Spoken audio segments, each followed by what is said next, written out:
নমস্কার, আমি প্রিয়া আর আপনারা দেখছেন প্রিয়া সিম্পল রেসিপি। আজকের রেসিপি নিরামিষ উপমা।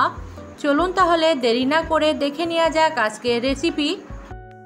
এদিকে গ্যাসে কড়াই বসিয়ে ভালোভাবে কড়াই গরম করে নিয়েছি। এবার দিয়ে দেব 1.5 চামচ বাটার। আপনারা বাটারের বদলে ঘি বা রিফাইন তেলও ব্যবহার করতে পারেন। নাড়াচাড়া করে ভালোভাবে বাটারটা মেল্ট হয়ে যাওয়া অবধি অপেক্ষা করব। বাটার ভালোভাবে মেল্ট হয়ে গেছে। এবার দিয়ে দেব 1.5 কাপ সুজি। আমি এখানে মিহিদানা সুজিটাই ব্যবহার করেছি, আপনারা চাইলে কিন্তু মোটা দানা সুজিটাও ব্যবহার করতে পারেন, কিন্তু এই পাতলা সুজিটাই উপমার খেতে বেশি ভালো লাগে। চেষ্টা করবেন পাতলা সুজি দিয়েই করার। হাই টু মিডিয়াম ফ্লেমে অনবরত নাড়াচাড়া করে ভালোভাবে সুজি লাল হয়ে যাওয়া অবধি ভেজে নেব। নতুন রাঁধুনি হলে অবশ্যই মিডিয়াম টু লো ফ্লেমে রেখে সুজিগুলো ভেজে নেবে, তা না হলে পুড়ে যাবে। সুজি ভালোভাবে ভাজা হয়ে গেছে। এবার নামিয়ে সাইডে রেখে দেব।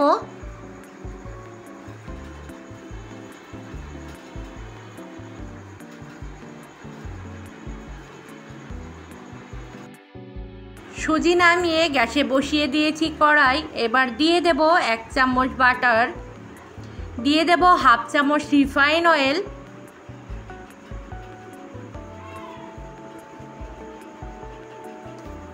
বাটার আর রিফাইন অয়েল ভালোভাবে গরম হয়ে গেছে। এবার দিয়ে দেব কাজু, দিয়ে দেব কিশমিশ।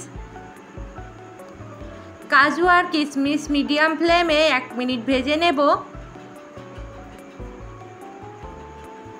কাজু আর কিশমিশ ভালোভাবে ভাজা হয়ে গেছে। এবার নামিয়ে নেব।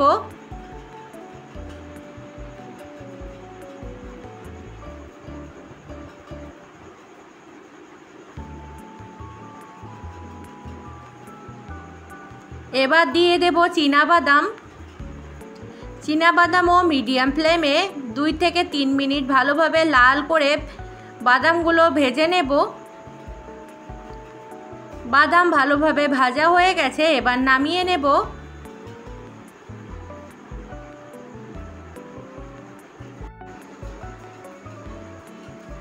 এবার ভেজে নেব নারকেল।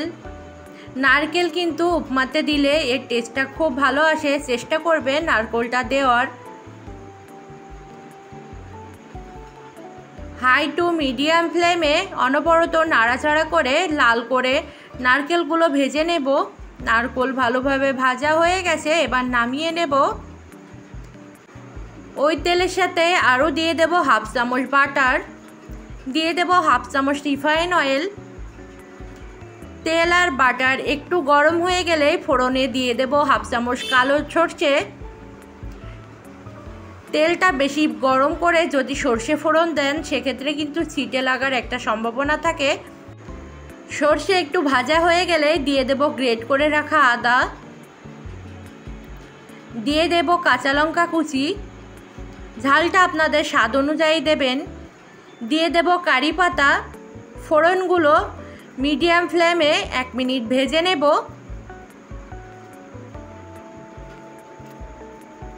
ফোড়নগুলো ভালোভাবে ভাজা হয়ে গেছে। এবার দিয়ে দেব গাজর, দিয়ে দেব আলু, দিয়ে দেব সামান্য পরিমাণে লবণ। লবণটা দেওয়ার কারণে সবজিগুলো জলদি সেদ্ধ হয়ে যাবে। সবজিগুলো ভালোভাবে মিশিয়ে নেব।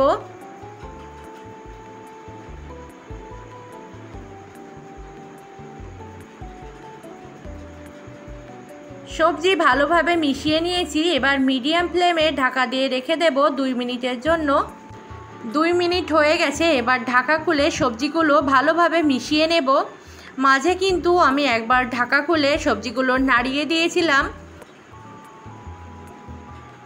সবজিগুলো ভালোভাবে মিশিয়ে নিয়েছি। সবজিগুলো কিন্তু এখনও সেদ্ধ হয়নি, এই জন্য আবারও ঢাকা দিয়ে রেখে দেব 2 মিনিটের জন্য।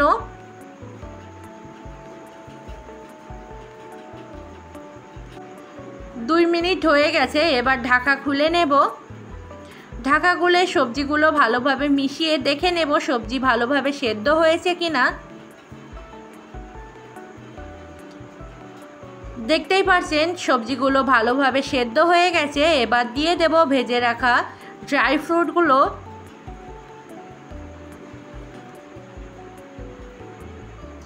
দিয়ে দেব ভেজে রাখা সুজি,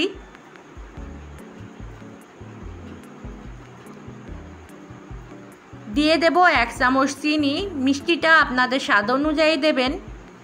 দিয়ে দেব 1/2 চামচ লবণ। সব কিছু ভালোভাবে মিশিয়ে নেব। মেশানোর সময় খেয়াল রাখবেন গ্যাসের ফ্লেম মিডিয়াম টু লোয়ে রাখবেন, তা না হলে পুড়ে যাবে। সব কিছু ভালোভাবে মিশিয়ে নিয়েছি। এবার অল্প অল্প করে গরম জল দেব আর ভালোভাবে মিশিয়ে নেব। আমি এখানে 1.5 কাপ সুজির জন্য 1 কাপ গরম জল ব্যবহার করছি। অল্প অল্প করে জল দেব আর ভালোভাবে সুজির সাথে মিশিয়ে নেব। একবারে পুরো জল দেবেন না, সেক্ষেত্রে কিন্তু সুজি দলা বেঁধে যায়। অল্প অল্প করে জল দেব আর ভালোভাবে সুজির সাথে মিশিয়ে নেব। অনেকেই বলেন উপমা বানাতে গেলে তাদের উপমা নাকি ঝরঝরে হয় না, দলা বেঁধে যায় বা নরম হয়ে যায়। আপনারা একটাই ভুল করেন, আপনারা ঠান্ডা জল দেন আর একবারে পুরো জলটা দিয়ে মিক্স করেন, সেই জন্যই কিন্তু আপনাদের উপমাটা নরম হয়ে যায় বা দলা বেঁধে যায়। অল্প অল্প করে জল দেবেন আর ভালোভাবে মিশিয়ে নেবেন। আমার কিন্তু এখানে পুরো 1 কাপ জল লাগেনি, কিছুটা জল বেঁচে গেছে। আপনারা অনেকেই উপমা বানাতে গেলে যে পরিমাণে সুজি নেন তার কিন্তু ডাবল জল দেন, সেই জন্যই কিন্তু আপনাদের উপমা দলা বেঁধে যায়। যতটা সুজি নেবেন তার থেকে কম করে জল নিয়ে কিন্তু উপমা বানাবেন, তাহলে উপমাটা ঝরঝরে হবে। জল ভালোভাবে সুজির সাথে মিশিয়ে নিয়েছি। এবার লো ফ্লেমে ঢাকা দিয়ে রেখে দেব 2-3 মিনিটের জন্য। 2-3 মিনিট হয়ে গেছে। এবার ঢাকা খুলে সব কিছু ভালোভাবে নাড়াচাড়া করে মিশিয়ে নেব।